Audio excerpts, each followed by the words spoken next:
केही दिनअघि अमिषा पराजुलीले नेपाल प्रहरीको साइबर ब्युरोमाथि गम्भीर आरोप लगाइन्।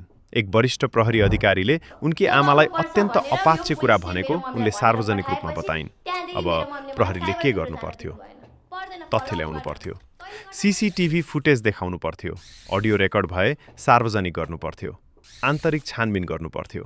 तर त्यसको सट्टा प्रहरीले त्यही गर्यो जुन शक्तिमा बसेकाहरू सङ्कटमा पर्दा गर्छन्। उनीहरूले परिवारलाई हतियार बनाए। उनीहरूले आमालाई कार्यालयमा बोलाए। एउटी आमाको डर, छोरीप्रतिको चिन्ता, सुरक्षा भाव र मायाको फाइदा उठाए। अनि तयार पारियो एउटा कागज, एउटा माफीनामा। यो कुनै सामान्य प्रशासनिक प्रक्रिया होइन। यो सिधै डर देखाउने राजनीति हो। यो सिधै मानसिक दबाव हो। यो सिधै पारिवारिक ब्ल्याकमेलिङ हो। आमाले माफी मागिन् भन्ने वाक्यको अर्थ केवल कानुनी हुँदैन। त्यो सामाजिक हुन्छ, नैतिक हुन्छ, भावनात्मक हुन्छ। समाजले के सुन्छ? छोरी गलत रहेछ, त्यही न्यारेटिभ बनाइन्छ, त्यही शेम क्रिएट गरिन्छ। अमिषा पराजुली एक वयस्क नागरिक हुन्। उनको अभिव्यक्तिको जिम्मेवारी उनी स्वयंको हो।